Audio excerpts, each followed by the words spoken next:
Good morning, everybody. It is Friday. Yay, 2 more work days. That's it. We're in real estate, right? Hopefully, everybody had a great week, the first week of May. And today we have 17 days of inventory. It went up since yesterday because we have 2,086 single family homes available, which is really good. And the good news is, if you see my smiley face here, I don't know why it keeps saying start. Why does it do that? We're started. I don't know. Drives you crazy, doesn't it? Short drive for me. We listed 158 homes yesterday, and I'm going to do a check here real quick to make sure that I'm live since Jimmy's not here to help me today. Let's see. We listed 158. Yes, we're live. We're live. Good, good, good.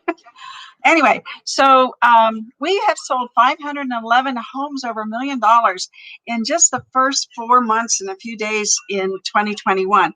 And last year, totally, we sold 618, which means we're almost 83% of last year's sales. That's fantastic. Of course, we have a lot of people moving here, evidently with a lot of money, but that's good too. So no worries on any end there. That is, let's see, we've sold 570 homes this month so far. So we're averaging so far 95 homes a day, and those are closed sales. So if you think about it, Saturday and Sunday were not closing days. So those numbers will go up. I think we're going to probably reach what we did in April, which was 154 sales a day. We shall see. We shall see. So my next topic today is the question about the bubble. So finally, NAR put this out. The U.S. housing market is on a hot streak with double-digit annual gains in home prices, bidding wars, and surging buyer demand. Wow, that's a mouthful. That type of soaring housing market is prompting more bubble fears in some corners. But economists say the housing market is not getting overinflated. And this information is good for you all to do a video about, post on your social media, send out in an email. It's really good information because people are asking that question. Morgan Stanley strategist said, we have a strong conviction that we are not expecting a bubble in U.S. housing. And then Lawrence Young, who's the chief economist of the National Association of Realtors, agreed. And he said, this is not a bubble. It is simply a lack of supply. The rapid rise in prices may be concerning to some home buyers, home shoppers. However, the median selling price for a home is up $35,000 compared to a year ago, which is the fastest paced increase since 2006, another economist said. But this isn't 2006. Housing inventories are low. Credit remains tight. And lenders are not issuing risky loans at rates like they did back in 2006. The product risks, such as from mortgages with introductory periods, teaser rates, or balloon payments, comprised 40% of the mortgage market between 2004 and 2006. More recently, these factors are now only at 2% of the mortgage market, according to Morgan Stanley. So after the housing market has a record low number of homes available for sale, at the end of March, there were 1.07 million homes available for sale, according to NAR. For comparison, during the housing bubble in July of 2007, there were more than 4 times that, which is 4 million homes available for sale. So still, still home prices won't keep climbing at the current pace. Still, home prices won't keep climbing at the current pace. That's what the experts are saying. And they aren't expected to fall either. We are not at all suggesting that home price appreciation will maintain its current torrid pace. Home prices will continue to rise, but more gradually. So I think that really succinctly says what the state of our market is. And so I think this is good for you to do a video about. I think it's good for you to send out as an email. What I did, just so you know, to protect us, I went and found my own picture, so that you all have a license to use this article. It does have credits at the end of it, so that makes the article, whoever wrote it, good. But the picture was a NAR picture, so I went ahead and replaced that. So no worries with sending this out to people, as long as you have the credits for who wrote the article, and it's our picture, not NAR's picture, because NAR probably paid IG Getty, or iStock or Getty Images for the picture, and we didn't. I paid for this one. Just making that clear for everybody. So without further ado, let's talk about YouTube today. YouTube part 3. So leads. How do you get leads? Now you've set up your channel, you've uploaded some videos, and now there's a few options to generate leads from YouTube. So here's what we recommend. Number 1. So you can showcase one of your listings or a listing of someone who gives you permission, and you can put that as a video on YouTube. And you only want to do a few features. So, like the gourmet kitchen, because people love kitchens. And if it has like a really cool bathroom, some bathrooms today are really, really modern and updated, and big showers, and, those pretty tubs. If you have something like that, that's a feature. Maybe it's a beautiful backyard. But you only want to do a couple features in the video because you want to just pique people's interest. So again, we're a media company. We have to think like a media company. And then we want to keep, because you want to hook. You want the people to be like, well, what else does this home have, right? What else does it have an upstairs? Does it have, views? And you can tease them with that. And like if the house does have a view or is on the golf course or something like that, you can say, oh, and check out my website, click here, and you can see all the beautiful features of this home. Wow, what a hook. So I think that's a tremendous lead generator for you. People that want to see that particular home and they actually go to your website. Now, if they would like to see all the property details, some people say, well, have them put their email in the comments. I don't agree with that because people don't want other people to see their email address. So if someone has said that, that's just my opinion. From what I've seen in the past, people do not like to put their emails in comments.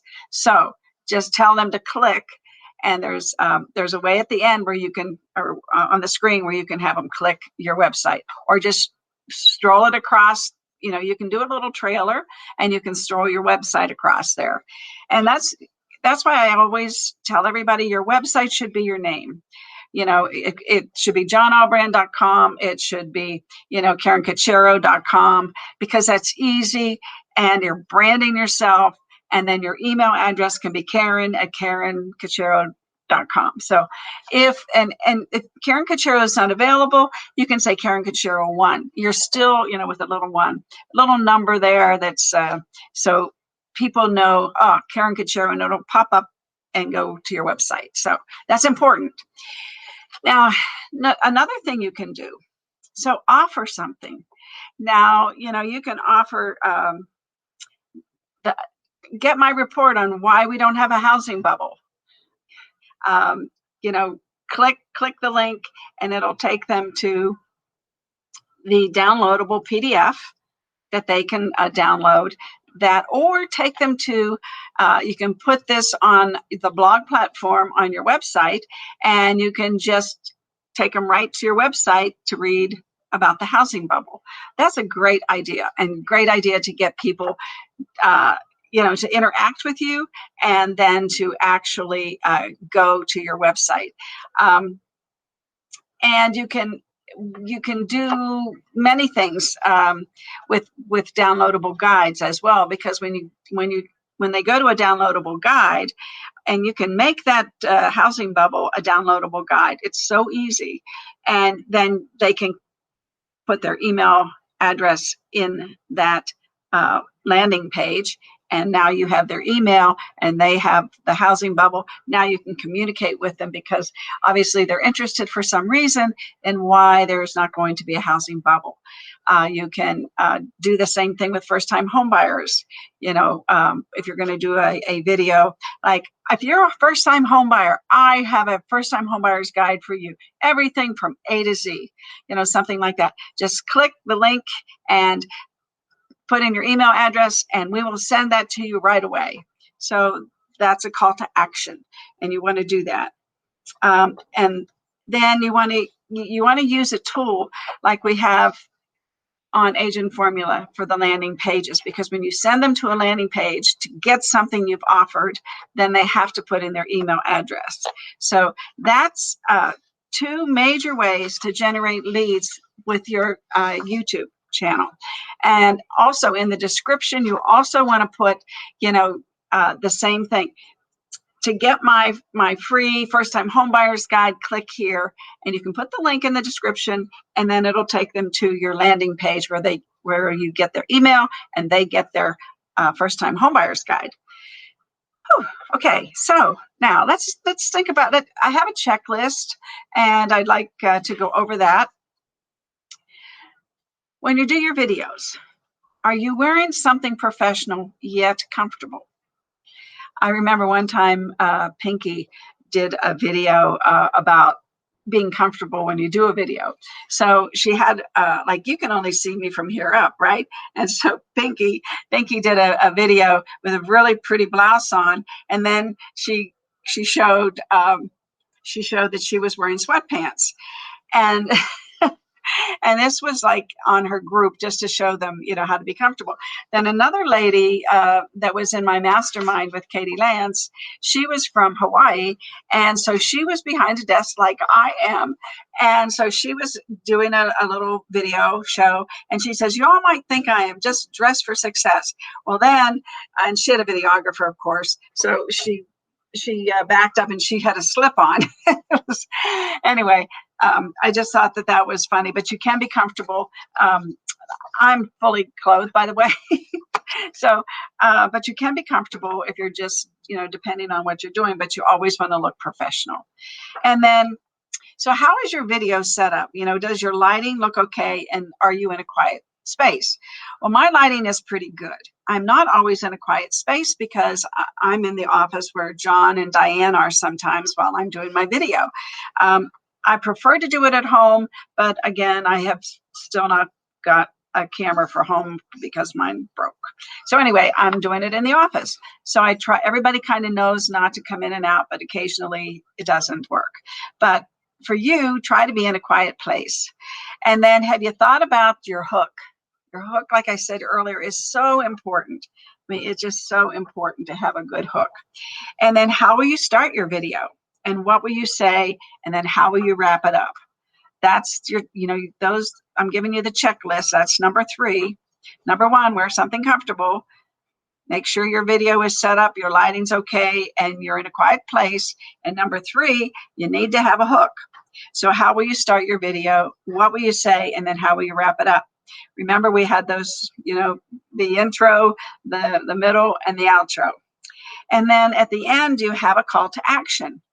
The whole purpose of this is to get engagement. So you have to have a call to action. And then have you practiced out loud? And I think that I told you months ago that what Marketing Max did, he got a YouTube channel. He didn't make it a YouTube channel. He did not make it public. So he every day went and did a little video trying to get better and better and better. And so after 30 days, he found his voice. He found his style. Because you go back and you watch yourself and nobody else is seeing it. So you can practice until you're totally comfortable and learn how to, with me, things happen. I try to get something up here on the screen and, sometimes it's you can't see all of it or something. And you just have to learn to be comfortable with the things that happen when you're live or doing any kind of video, especially if you don't have a videographer. And most people starting out don't have a videographer. So you have to learn, you have to get pretty humble and understand that things are going to happen and they're only happening for a few seconds and then life goes on. Yesterday, my video didn't play. So today, hopefully it will, because I have some samples to show you. So practicing out loud, I think practicing, just go on YouTube and just do it. Just go live on YouTube privately, go live on Facebook privately, or go on your phone and just do your video and then watch yourself. I prefer going on a platform because then they're there and I can go back and look at them easily. My phone is, it gets a little cumbersome if you just do 10 or 20 on your phone. And then, does your description include at least 3 to 5 sentences about what your video says, plus links where people can find out more information? The description is so huge for YouTube, as we talked about the other day, because you want keywords in there because people search for things. And then you want to say some things that you've said in your video. You want to say the same things in your description. And you can, if you have a short video, you can go to rev.com and get the video, a transcript, and then you can just paste that transcript in the description. And I think that's like one of the coolest hacks that I found. Now, a thumbnail, you have to have a good thumbnail. And that's something that you're going to have to determine over time, and how many views you get and how you like it, and then how it looks, how it looks.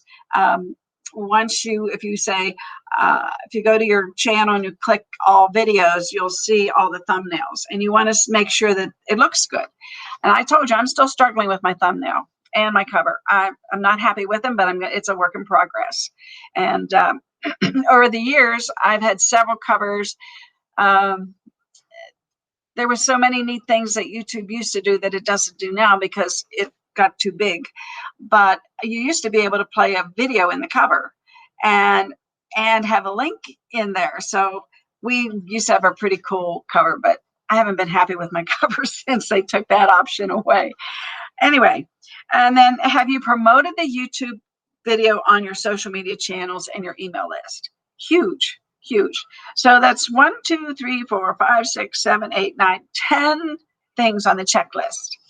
And then let's look. I want to show you. Let's see.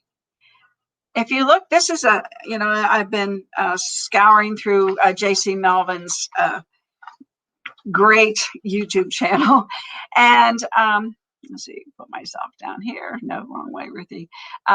If you look, what I want to show you is that some things get a lot more views than others, and that's how you learn what people like. So this one that we tried to watch yesterday, the funniest real estate magic, 1.1 thousand views, and then he only got 74 views. Then he only got 76. And here, this little guy only got 14. So there's things. This one got 155 views because people were interested in the Vera Towers. The Mandarin, that got 37 views. And then when you look over here, this one got 1.3, and we're going to watch that one today. It is funny. And then there was another one, 167 views. So this tells you a lot of things. You need to see what time you uploaded your video, what your hook was, what your picture was, and see what attracts people. And that's why I'm showing you this. I just took a picture of his channel and looked down through to see the different views. This little guy only got 16. This only got 11.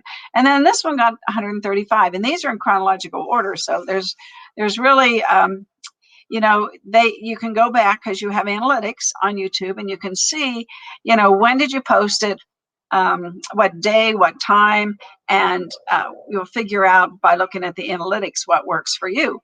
So now, let's see, let's show this, and we'll hide this. So this is the one that got 1.3 thousand views 7 years ago.